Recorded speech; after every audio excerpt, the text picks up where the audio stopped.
Hello students, today we are going to see our 7th lesson of history, the India during the Maurya period. India during the Maurya period. In this lesson, we are going to see two topics. Okay, first is the Greek Emperor Alexander's invasion. जो Greek emperor होता Alexander त्याचा इंडियामध्ये invasion याचा अर्थ attack you can say attack और if anybody came in other place any foreigner came in our country it is also said invasion. तर अशा पद्धतीचं हे इन्व्हॅजन अलेक्झांडरचं आहे त्याच्याबद्दल आपण पाहणार आहोत. आता in this topic we are going to see how India has established relation with Greek and Iran and how this led to mutual exchange between India and these countries. These countries means Greek and Iran. तर हे आपण पाहणार आहोत. आणि second topic आहे the Maurya empire. In this topic we are going to see who founded the Maurya Empire and life of the people during Maurya period and further Indian art and literature of that time of that period, and at the last what undertaken by Emperor Ashoka for the welfare of the people.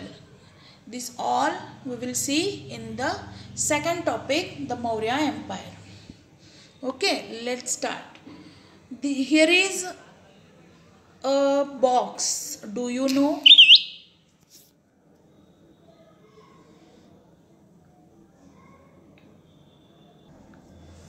Here is a box. Do you know? In the 6th century BCE, a king named Cyrus had established a vast empire in Iran. This empire extended from northwest India to Rome and to Egypt in Africa. Around 580 BCE, before Common Era or before Christian Era, an Iranian emperor named Dariush had conquered the region to the northwest of India up to Punjab. Dariush had recruited some soldiers from his area into his army. We learn about this from writing of Greek historian.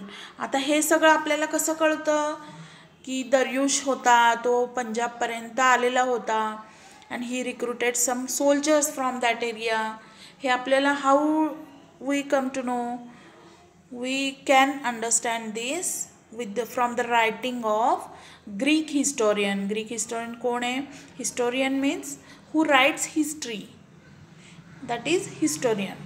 Political relations between India and Iran were established during the reign of Emperor Dariush.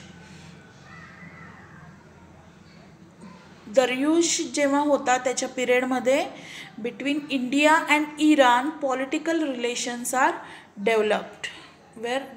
Okay, this led to greater exchange in the fields of trade and art. हे political relations असल्यामुळे exchange of trade and art is possible. Emperor Dariush had introduced a uniform currency called darik in all parts of his empire. This made trading easier. The capital city of Persepolis was built during his reign. Persepolis is in Iran. त्याने कुठली currency develop केलेली होती, form केलेली होती, तर दारिक नावाची currency introduce केली होती.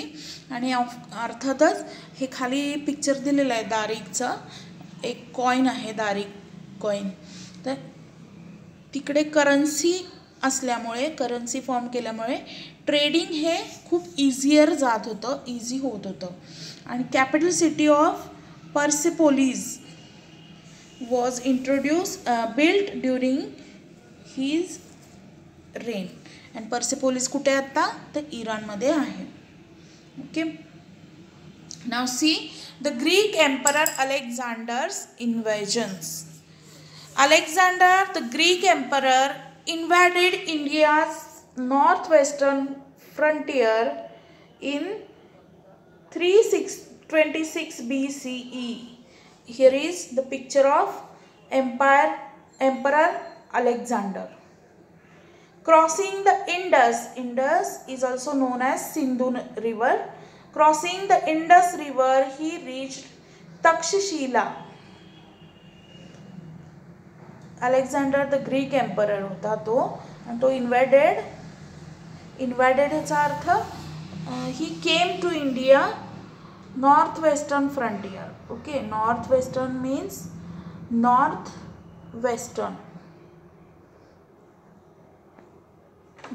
Western means today's Punjab, Rajasthan, Punjab, Kashmir ही side north western side of India आहे. आणि त्या साईडनी इंडियामध्ये इन्व्हेडेड झाला emperor Alexander. Crossing the Indus river he reached Takshashila. On the way he met with forceful opposition from the local Indian Kings. There were many opposition साईडचे Kings होते, Indian Kings होते, आणि त्यांनी त्याला फोर्सफुली विरोध करण्याचा प्रयत्न केला होता, पण तो ही डिफिटेड देम. ओके. त्यांनी सगळ्यांनी त्याचं प्रोटेस्ट केलेलं होतं, जे त्या इंडियन किंग्सनी त्यानं डिफीट करून he came to India and successfully reach the पंजाबपर्यंत तो येऊन पोचला. However, in these invasions, his army had to suffer severe hardships. पण जरी तो सक्सेसफुल झाला, पंजाबपर्यंत आला, तरी त्याच्या आर्मीला म्हणजे त्याच्या सैनिकांना बरंच काही फेस करायला लागलं होतं, अवघड गेलं होतं तिथपर्यंत येणं. The soldiers were eager to go back home. They rebelled against Alexander and he was forced to turn back. तर अर्थातच त्याचं जे सैन्य होतं, जी आर्मी होती त्याची, they suffer severe hardships. That is not easy to defeat the Indian kings. So त्यांना खूप कंटाळा आला होता किंवा ते खूप थकलेले होते, आणि त्यांनी शेवटी आपल्या एम्परर विरुद्ध, राजाच्या विरुद्ध, अलेक्झांडरच्या अगेन्स्ट रेबेल याचा अर्थ आवाज उठवला किंवा फितुरी केली, अशा प्रकारचं.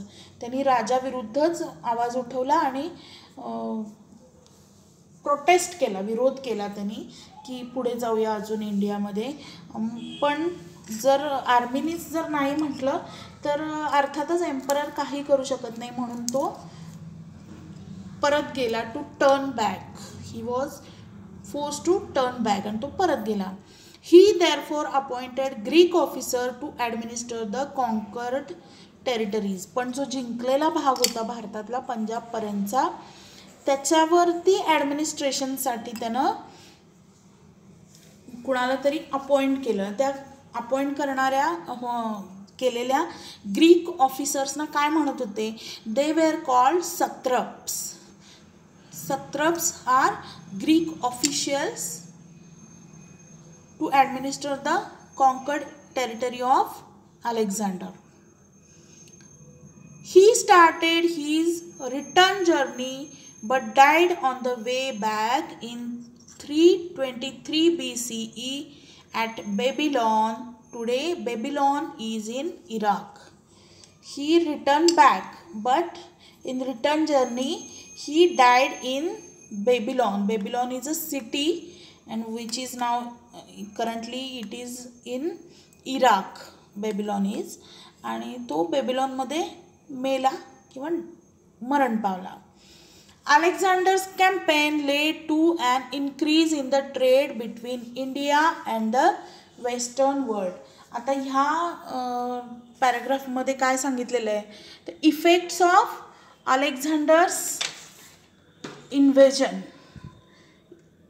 on India. ओके, ह्या पॅराग्राफमध्ये effects of Alexander's invasion on India सांगितलेले आहेत.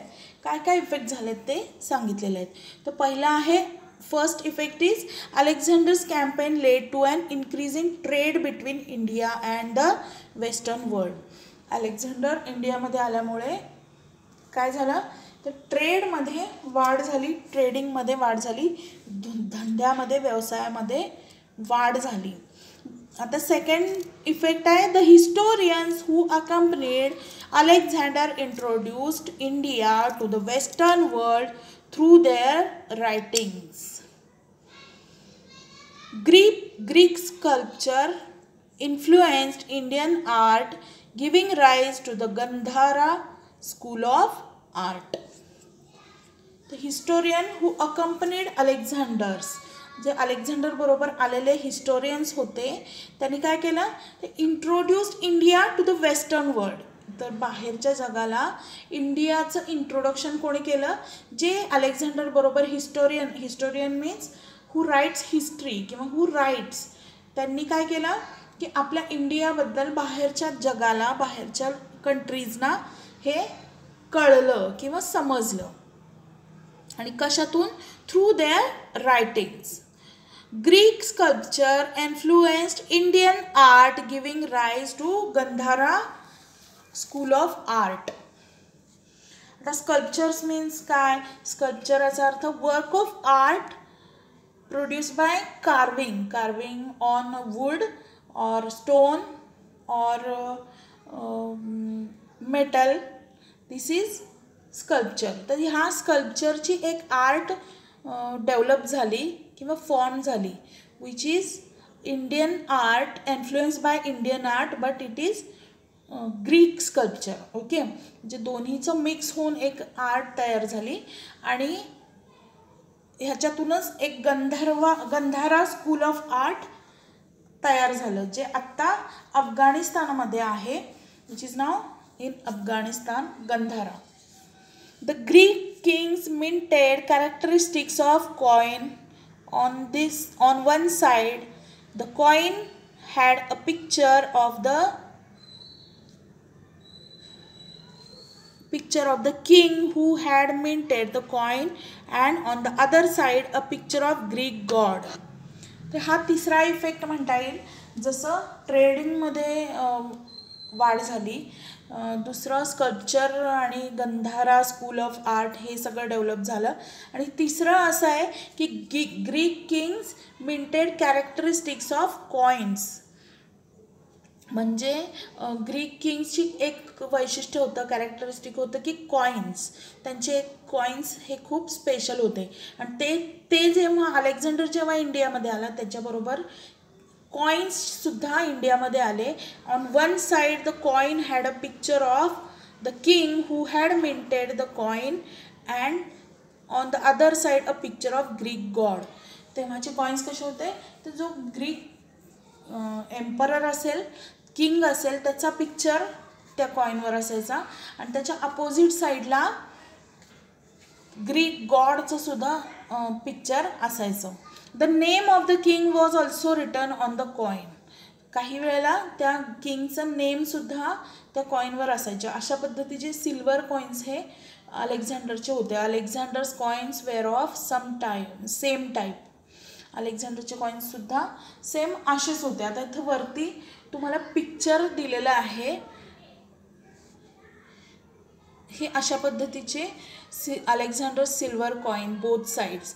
Here is one is face of Alexander and second is Greek God of Alexander. म्हणजे त्यांचा देव हा ग्रीक लोकांचा आणि हा अलेक्झांडर किंग आहे.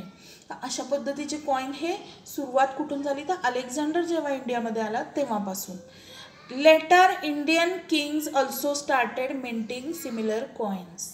नंतर इंडियन किंग्सने सुद्धा सेम अशाच पद्धतीचे कॉइन डेव्हलप करायची किंवा तयार करायची सुरुवात केलेली होती. आता आपण नेक्स्ट व्हिडिओमध्ये पाहणार आहोत द मौर्य एम्पायर.